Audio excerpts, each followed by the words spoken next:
Hello, Purvee, and thank you so much for coming and talking and chatting with us. Just to introduce Purvee to everyone, Purvee Kondal is the Global Procurement Officer at Albertsons and an extremely charismatic personality. Without further ado, let's start. I want to give you as much time as possible to speak. We are here to listen to you. So, if you can share with all of us a little bit about your professional background to start us off. First of all, thank you so much, Sangeeta and Pat and everybody, at the Intelliswift team for hosting this session and, having the conversation. It's an important one, I think, for all of us to continue to kind of share and learn. So my background, it's a little bit unconventional, to be honest, right? I've been a former chief procurement officer at Capgemini. I've led transformation of procurement and sourcing and vendor management at multiple brand marquee companies from J&J to GE. Recently, I was at Ross Store, and I've also worked for an AI company and helped them actually improve our processes, right, using AI. So my professional background, really, I see myself of what I've done is really been a change agent to drive procurement and sourcing processes in a manner that are technologically driven. And that's sort of who I am. And I'm here at Albertsons helping them transform the technology and engineering sourcing as well. So. Oh, that's great. So tell us about your journey, your early journey. You weren't born in the US, so your journey to migrating to the US and what kind of support you had from your family. Considering, you're so heavily involved with STEM, was that something that was encouraged, or was it like, oh, you are a girl and, you should be learning languages or home ec, tell us a little bit about that. Great question. So you'll see a theme. I'm pretty unconventional. And I think part of it goes back to my family being very unconventional. So my parents, just a little backstory, my parents got married in India and they were of two different religions. My mom was Hindu, my dad was Christian. And imagine during a time when it was not really acceptable. So I call it, they've been trailblazers. And so I kind of grew up with that mindset of trailblazing. But to be honest, one of the things that part of the reason why we migrated to the United States was the biases they themselves experienced, right? From their family, their relatives, their friends, everything.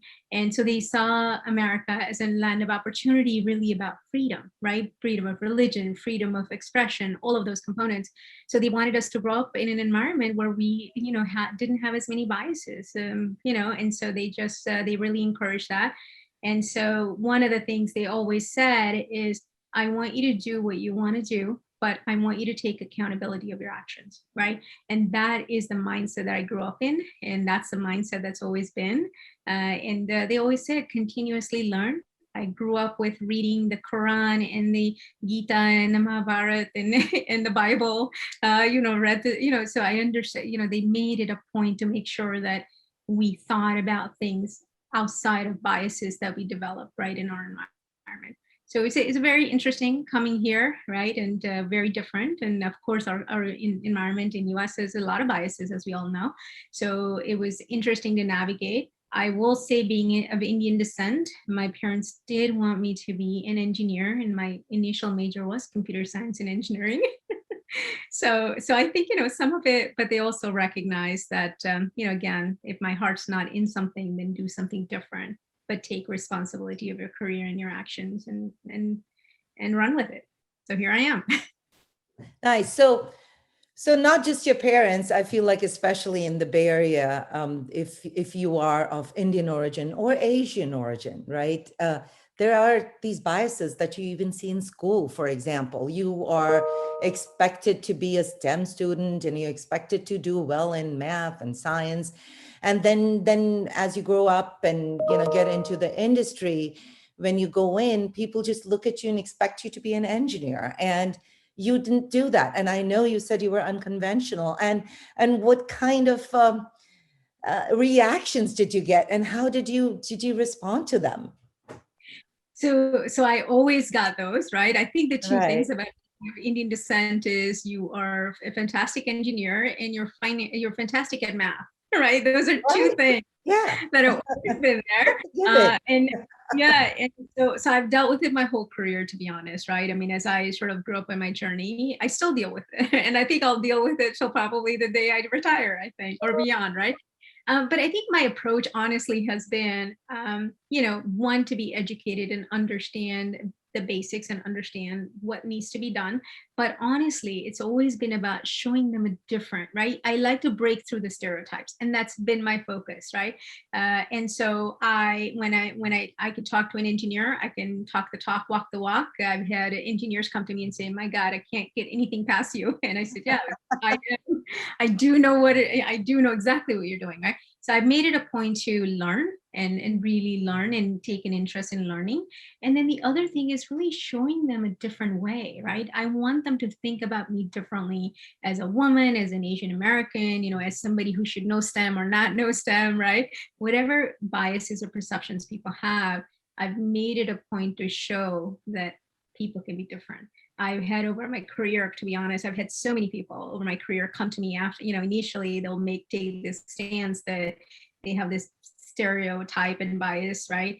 And they come back to me afterwards and they say, okay, you know what? I'm gonna bow down to you because you showed me a different way of thinking, right? And to me, it's not about bowing down. I just want them to see it differently, right? But that means I have to educate myself. So I make an active point to learn, and I don't go fight the battle, right? Just to say, hey, you're giving me, you're thinking of me differently. I show them how I am different, and that helps them to break their stereotype. Does it help them to break the stereotype for everybody? Like they look at you differently. Does that mean that they look at all women of color differently? Does that kind of, make something go in their head saying, wait a second, it's not just because I have had people come, talk to me about like, let's say Indians in general or women in general and say, well, not you, you're different, So have you got that? And how do you go past that, Yeah. No, all the time, right? And this is why sort of I always make it a point to say, let me show you something different, right? Let me show you something different. And I think yeah, they get it, but I think that's also part of that conversation, right? My journey has always been about, I want to bring awareness, right? Self-awareness. If people become self-aware, they'll self-reflect. So they may be dealing with you differently, and someone else comes along, if they're self-aware, they're going to behave differently, right? So it is about showing them, bringing awareness to them, and getting them to self-reflect. And I think that helps, go much further in the journey for everybody else, right? And they'll deal with them differently. And it's been good because I think that's a good journey for all of us to take and take them down the path. And so that's one part of it, but there's a whole other aspect when you're rising to an executive level as you have. Did you see differences for you rising not just as a woman but a woman of color in the executive ranks?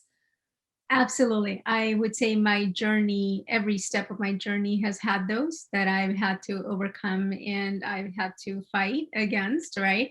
And I think, what I learned, to be honest, right, is what I learned is that at the leadership level, right, there are people who are not intentionally biased, right? This is where the concept of unconscious bias, unfortunately, is deep seen. For a lot of people, they're not really biased. It's just what they've learned and they're not even aware, right? They're very unconscious about it. So as I rose in the journey, one of the things that I try to make a point is I am able to very quickly understand who's sort of consciously biased and who's unconsciously biased.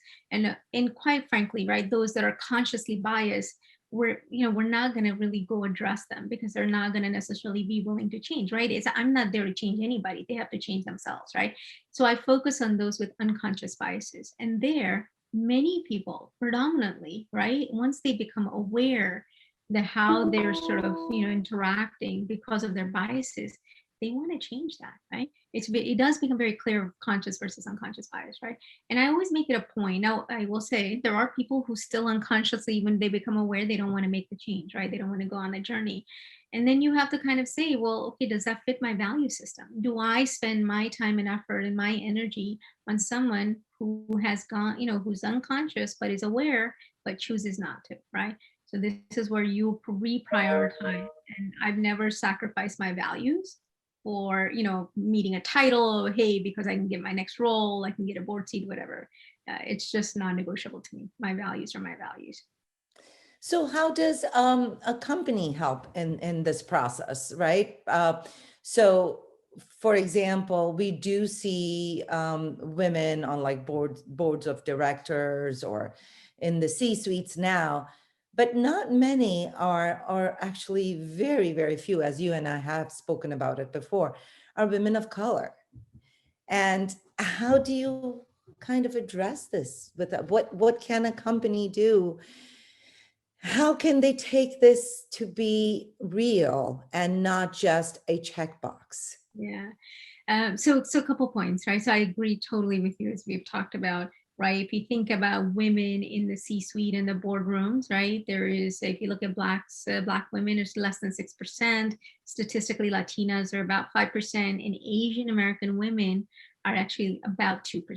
So, right, Asian women are even Amazing. far less, right? And so I think part of that has to do with, right, the successes. I think Asians are seen as a model minority, right? So people tend to just sort of ride the fact that, well, look at Asian Americans, they're so successful. And of course, and in Asian women, Indian women, particularly Asian women, right, our Asian men have been very successful. So, right, the women are overshadowed by the successes of the men, right? So I think those are some of the things that are driving it. But at the same time, what are the things the company can do, right? The companies, I think, are becoming aware. If you look at the board level, I'm so encouraged to have the conversations with the different board members who are actively aware. They're aware that we need to change this, and how do we change it? I think that it's a topic that probably hasn't had a lot of play up until just really, quite frankly, last year or so, right? So I think there's an awareness that, time to change is now. And I think what the boards can do, I think first and foremost, I think the boards have to be open and saying, hey, I want to have diversity in my culture, right? I want to see leadership, and I want to see women, minority, all of that, right, in our board levels and the executive ranks. Similarly, right, it has to be looked at, but it goes back to metrics. The metrics the board puts in is what the company's leadership will implement, right? So if the board is aware, it will help get there. So I think that's one piece of it. But the other piece of it is also just, I think, doing what Intelliswift is doing, quite frankly, is creating awareness, right? The board is going through its own journey, right? And we shouldn't rely on the board to do all of the things for us, right? We've got, as executives, we've got to run the business. And I think having those conversations, creating safe spaces, is a very interesting way I think companies can do it. And I think this conversation is creating safe spaces, being able to have a conversation on a tough dialogue. I'll give you a little bit of an example. My entire professional career, I've never talked about what it's actually meant to be a minority woman rising up, what challenges I've had. No one's ever asked me, right? And there was a group of women, we talked to each other, and we've sort of been in our own way.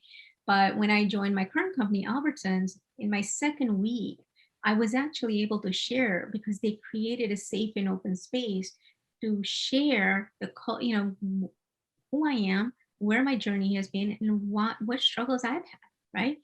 And that to me was mind blowing, because I've never in my career experienced that, right? And so company our size to be able to do that, right? Our CEO, our leadership, they're very mindfully aware. And I'm thankful for that. So I think those are things that I think companies can do.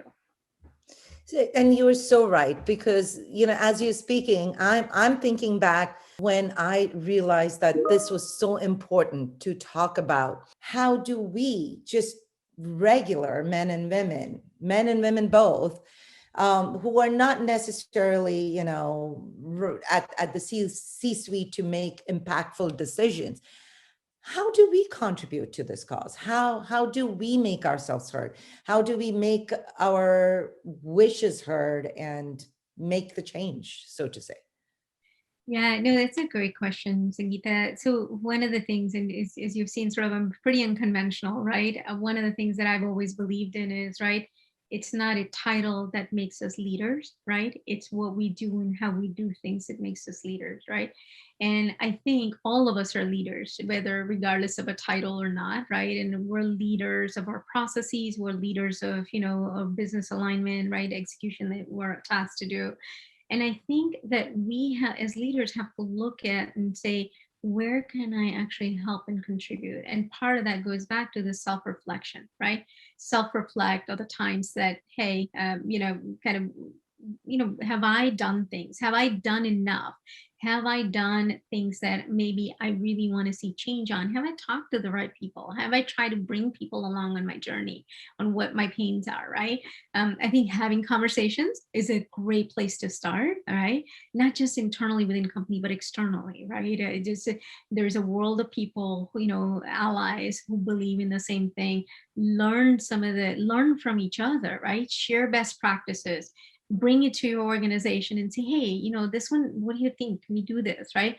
I think those types of things, there's too many times I think people think that, someone's going to come in and make the change for me. Like it's that other guy or gal that's going to come, and the reality is change starts from us ourselves, right? And how we interact and what we do. Yeah. So that's always been my philosophy. True. Actually reminds me of a time, and I'm really fortunate, to be at Intelliswift, because we had a training session, and some of us here will remember it. And the trainer came in and he started talking about different things. And then he started talking about women executives, and he made a very disparaging statement. And I remember at the break, walking into Pat's office and saying, I don't think I can ever get training from this person ever again. And to Pat's credit and Intelliswift's credit, we have never seen that person come back. So that's a great example, Sangeeta. One of the things I find is, right, people, they get fearful, right? They get fearful of thinking that no one's going to believe me. No, right? Just in the abuse story too, right? A lot of times people don't share because people feel like, well, who's going to ever believe that I went through this, right? Or that my pain is not important. And when in fact, what I always find is, right, those that have the heart and they want to see change in their environment, they'll be there, right? So I give a ton of kudos to Pat. I think, yeah, like without having that dialogue, he wouldn't have known, and you would have probably felt really dejected, right? So yeah, have a dialogue. That's true. So I want to make sure that we have some time to ask questions. And I do know Amber had a question. Amber is the head of our HR. So I'm going to ask you her question now, right? Her question. So Amber's been working very hard to make sure that we are aware of all the everything around diversity and inclusion. We are definitely not the size of an Albertsons. We are also not a startup. We are a mid-sized company. So her question was so she's been looking at, talks and papers and getting as much information as she can, but and being that, you have been in this arena for a while, do you have any sort of advice for people like Amber? What can she, as an HR person in charge of, company policies, etc., what can she do to improve this, or to implement change? Yeah, no, that's first of all, I love the idea that, Amber in HR capacity, is interested in that, asking that question. I think I don't have an answer for that. Sorry, if there's something else I can help with. Sorry, apparently Siri's listening in. Siri's listening. Siri doesn't have an answer. I hope you do. Yeah, Siri. Oh my God. And one of these days, Siri will have an answer for all of us. Right, exactly. That's what we're hoping for. Yeah. No, so I think the fact that Amber as an HR, lead is aware of actually asking that question. I think that in itself is a very important one, right? I would say, and I agree with you, right? Larger companies will have more resources. There's never enough resources to go around for everything you want to do, big, small, or mid-sized companies, right?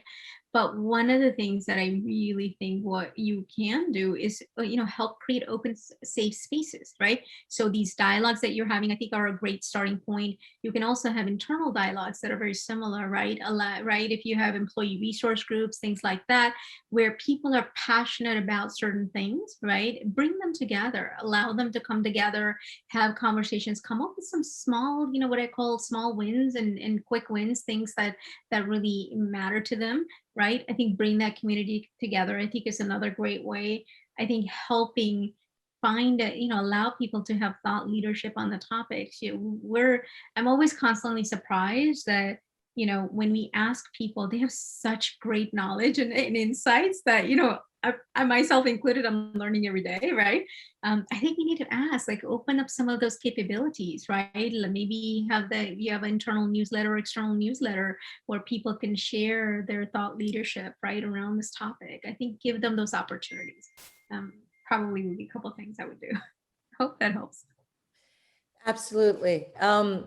What we have a lot of folks from India team too on this call, and obviously things over here in the US are different from India. Expectations are different. Any kind of insight as to how we can start slowly changing? And you said yourself, your family came here because of some of these innate biases in India, and they are, again, not to say there aren't any here, but especially around roles of women, etc. Give us some insight. Yeah, no, it's interesting, right? I think this is where I kind of go back to, we're a little bit blessed being in the US, right? But I'll tell you one thing, I am absolutely always amazed when I go to India and visit my relatives and everybody, and just, I'm there for business trip, what have you. I am shocked at how much more women in India do than we do, right? I feel like these women, I'm in awe. Like, I look at my cousins and everybody and I'm going, my God, how do you handle all of this? I think I would literally collapse under that, right?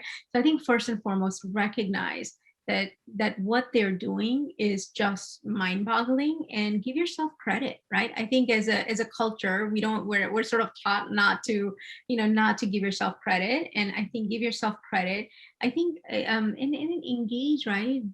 Get into allies, right? Find your allies, people that you can talk to, people that you resonate with, people that can help each other along on the journeys, right?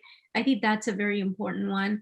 And engage in a dialogue. I will tell you that every time I go to India and have a conversation with my relatives, we have a very healthy discussion about roles of women and men and how things need to evolve, how far we've gone. Acknowledge that 20, 30, 40 years ago, things were very different than they are today, right? Women role models are everywhere, and I think just having the dialogue is a very important way to do that, right? It's that self-awareness, right?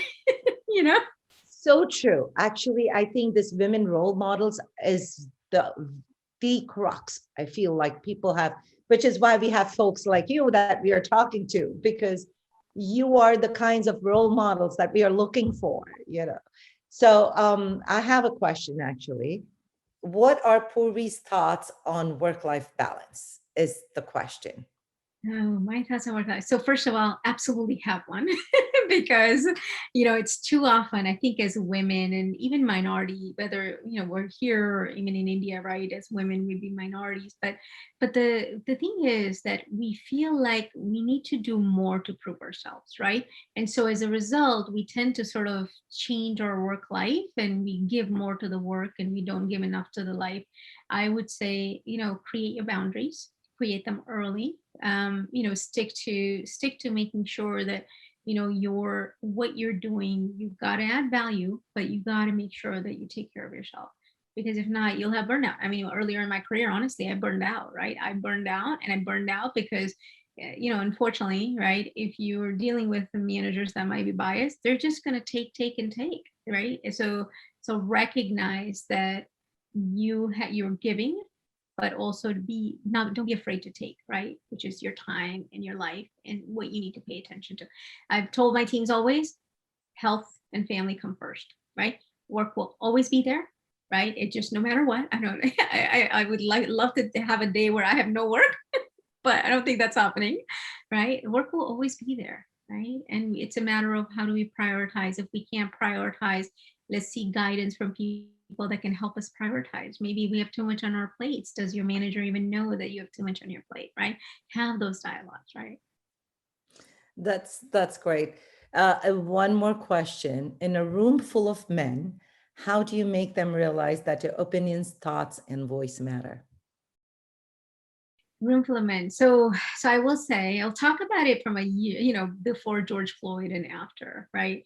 Yes. Before George Floyd, being the only woman in the room, men noticed, but they probably noticed you for different reasons, right? With a lot of biases and things like that, right?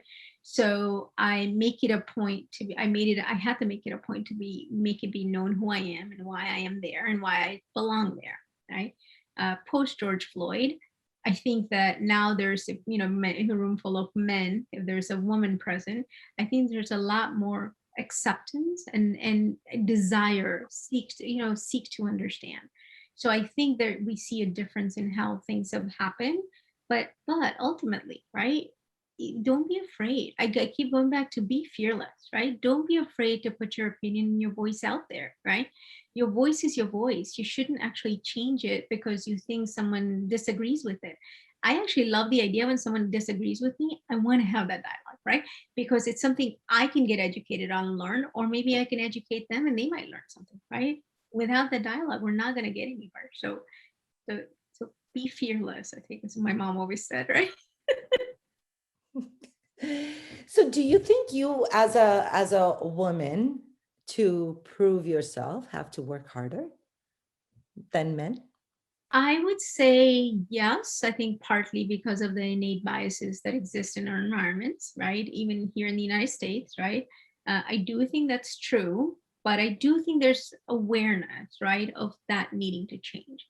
So I'm encouraged and I'm hopeful that as the journey progresses, as we look at diversity more holistically, that there will be that recognition, right? And we won't lose women from the workforce, right? Part of the reason why we've lost women in the workforce in COVID is that there's been that lack of recognition, right?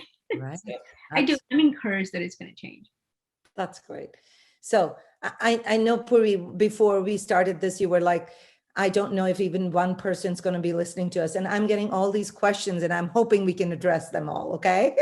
So a lot of people are listening. And here's the thing. Comes down to role models. We want to see others who have done this before us and done it successfully, what kind of, obstacles they had to overcome and how did they do it, and want to hear all about how unconventional you are. Do you feel women truly empower other women? I think this is a great question. It's a great question. I will tell you that, I'll say historically, no. Right. In fact, some part of the women in boards group, and this is a conversation we have. And one of the observation that we all had, especially as also minority women, right? And we'll have this dialogue and we'll say, well, women don't tend to support each other. And there's a reason for that, right? So I don't fault the fact that it doesn't happen. The reason it hasn't happened is there's always been one seat, right? So we think about it from the United States or, Europe, wherever, right? That the notion of diversity included having one seat. As long as you had one person, right, that seat, they checked the box and it was all good. And what ended up happening because of that sort of the nature, if a woman got that seat, guess what? She had to fight tooth and nail to get there. She wasn't going to give that up, quite frankly, right? So I think you observe more, I think, aggression and microaggression from women not wanting to allow other women to grow, right? And I think that was very real. And and I think, right, there's that again awareness. So I think there was an article that just came out about 4 or 5 days ago, right, which basically said even if we look at now as a diversity as a lens, right, Caucasian women are highest in the ranks, right? So my question, as we have some of these board conversations, I do ask the question is, so what is the responsibility of that one seat holder? That one seat holder, their job is to expand that seat, right? And it's too bad we haven't done this for all these years, but now it's time to change and we need to change it. So if we have that one seat, all of us have that responsibility. that we cannot keep it at that one seat. We have to expand it for other women, other minorities, right? That's the only way we're going to get there. I'm actually getting a lot of comments about how women are trying now to surround themselves with other women who lift themselves up, rather than try to push them down just to rise up, which is great. And it does go back to your point of, if there is only one seat, you are going to see more of that. So it's to the village to make a change, not just the women, right? So, and also, like someone said, in diverse circles, it becomes even more competitive because, like you said earlier, which minority is the one that should be represented more? And it should never have to come down to that. That's right. So, another question: do you feel more optimistic about the next generation of women than the last generation? So I will say, I think I always feel more optimistic, and this was a conversation I used to always have, with my friends and family. That I think the next generation is always smarter than the previous generation. So absolutely, in fact, I'm hoping for that generation to be smarter than the previous one. So including women, but yeah, absolutely right. If you think about it, right, Gen Z and millennials are the most diverse generation, right? And guess what? Because they themselves are diverse, they're going to look at things very differently. So yeah, absolutely, I see that changing. Another question which takes us back a little bit. Speaking of disagreement, how do you have a healthy conversation without it coming across as contentious? Oh, that's a good one. Yes. So this is where, right? I think you have to pulse the situation. It's situation dependent, right? Remember, not coming across contentions, to me, right? A conversation is a two-way street, right? The entire burden shouldn't be on one person, right? It's when you're having a conversation, it's on both sides. I think it's really about not putting it on the other person and saying that you did this to me, but rather how it affected you. I think people tend to be a little bit more open when they recognize that, it's something that affected you. And if they are someone that's actually open to, diversity and that mindset, they're going to be more willing to self-reflect and recognize how do we have it differently. And then the conversation won't be so contentious. Now, that's not to say there will be times that there will be people that the only way you can get across is to having that contention. And guess what? You know what? Then in that case, be ready for that conversation and go at it, because if there's no other way you're going to get across, then go have that. Sometimes I use the trick I use with my teenage kids. I in the heat of the moment, I don't say anything, because then it's just going to be, everybody's just going to be like defensive about it and not think about it. And so I just wait until the time is right and I'm speaking with a person one-on-one about something completely different, and then say, by the way, this situation was not okay because of this.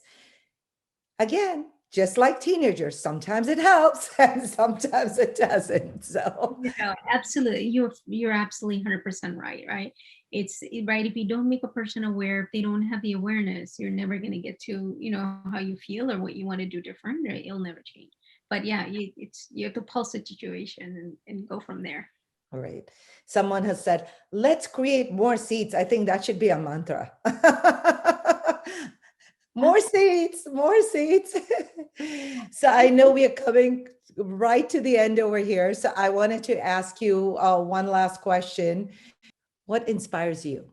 What inspires me? Honestly, I will say, I think for me, it's all about the positive future, the sort of the optimism in the future is what inspires me. If I think back to, we can always say my parents obviously are inspiration to me. Everything I do is based on what they've done and what they've given to me. But when I really ultimately root of it, when I look at it, right, we all respect our parents, right? But the root of it is, I love the fact that they trailblazed. I love the fact that they took accountability. I love the fact that they were willing to, they saw the possibilities in a positive future, right? And people who go and do that are a huge inspiration to me. It makes me want to do something, right? And say, I want to go and help, right? And that's my source of my inspiration, my strength. Thank you so much. I know there are more questions rolling in, and I'm going to say to people, if you have more questions, please send them to us on our LinkedIn. I'm sure Purvee will be happy to answer them too. And if not, I can get the questions to her if you don't have direct access to her LinkedIn. But keep them rolling. I know I want to get this done on time, so I'm going to try and end here. Thank you so much, Purvi. I really, really, really, we really appreciate it that you have been here. And definitely you have had more than one person listening to you. First of all, I want to thank you guys, right, for hosting it, Suraj and yourself and Pat and all of you, right, and have be willing to have that dialogue. I think that's an important one. And honestly, right, as I always said, right, if we can have one person, right, go walk away with a positive thought and a positive change and something they might want to do different, then everything that we do has been worth it, right? So thank you for listening, for everybody that showed too.